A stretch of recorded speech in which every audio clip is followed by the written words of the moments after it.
It is my purpose to show that in troubled times, the Lord has always prepared a safe way ahead.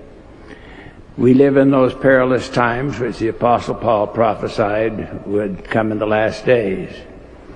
If we are to be safe individually and as families and secure as a church, it will be through obedience to the laws and ordinances of the gospel.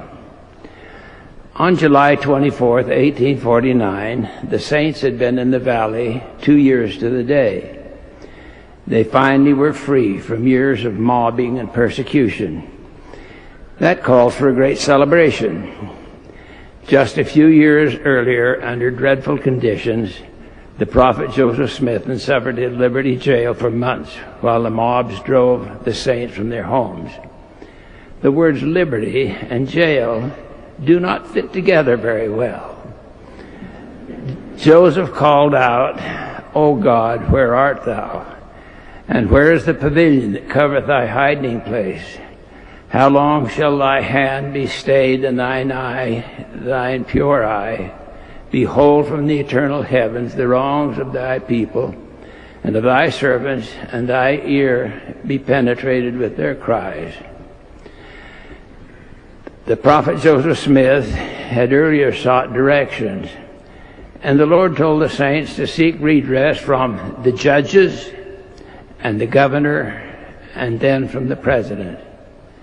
Their appeal from the judges failed.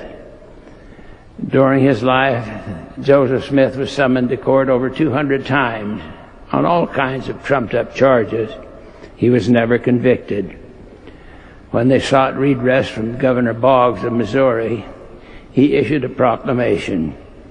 The Mormons must be treated as enemies and must be exterminated or driven from the state, if necessary, for the public good. That unleashed untold brutality and wickedness. They appealed to President Martin Van Buren of the United States, who told them, "Your cause is just, but I can do nothing for you." I will read the final paragraphs of their third petition addressed to the Congress of the United States. "The afflictions of your memorialists have already been overwhelming. Too much for humanity, too much for American citizens to endure without complaint. We have groaned under the iron hand of tyranny and oppression these many years. We have been robbed of our property to the amount of $2 million. We've been hunted as wild beasts of the forest. We have seen our aged fathers who fought in the Revolution and our innocent children alike slaughtered by the persecutors. We've seen the fair daughters of American citizens insulted and abused in the most inhuman manner. And finally, we have seen 15,000 souls, men, women, and children, driven by force of arms during the severity of winter from their sacred homes and firesides to a land of strangers, penniless and unprotected. Under these afflictions, these circumstances, we imploringly stretch forth our hands toward the highest council of our nation and humbly appeal the illustrious senators and representatives of the great and the free people to redress and protection. Hear, oh hear, the petitioning voice of the many thousands of American citizens who now groan in exile. Hear, oh hear, the weeping and bitter lamentations of widows and orphans whose husbands and fathers have been cruelly martyred in the land where the proud eagle floats. Let it not be recorded in the archives of the nations that exiles sought protection and redress from your hands, but sought it in vain. It is in your power to save us, our wives, our children, from repetition of the bloodthirsty scenes of Missouri, and thus greatly relieve the fears of a persecuted and injured people. Your petitioners will ever pray. There was no pity, and they were turned away. In 1844, while under avowed protection of Governor Thomas Ford of Illinois, the prophet Joseph Smith and his brother Hiram were shot to death in Carthage jail. Words cannot express the brutality and suffering that the saints had endured. Now, on this 24th of July, 1849, free at last from mobbings they had planned to celebrate. Everything the saints would own would come across the 1,000 miles of desert by handcart or covered wagon. It would be more than 20 years before the railroad came as far as Salt Lake City.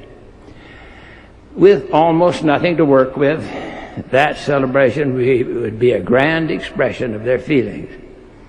They built a Bowery on Temple Square.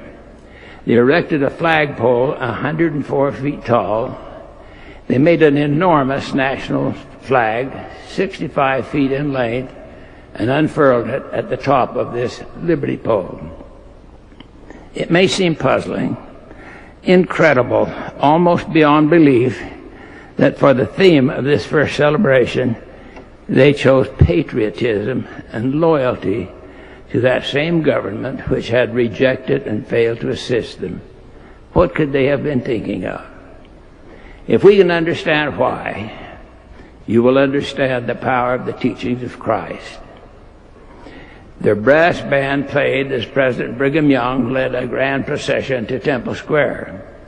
He was followed by the 12 apostles and the 70. Then followed 24 young men dressed in white pants, black coats, white scarves on their right shoulders, coronets or crowns on their heads, and a sheathed sword at their left side. In their right hand, of all things, they carried a copy of the Declaration of Independence and of the Constitution of the United States.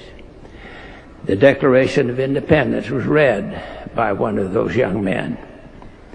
Next came 24 young women, dressed in white, blue scarves on their right shoulders, and white roses on their heads. Each carried a Bible and a Book of Mormon. Almost, but not quite as amazing as their choice of patriotism for a theme was what came next.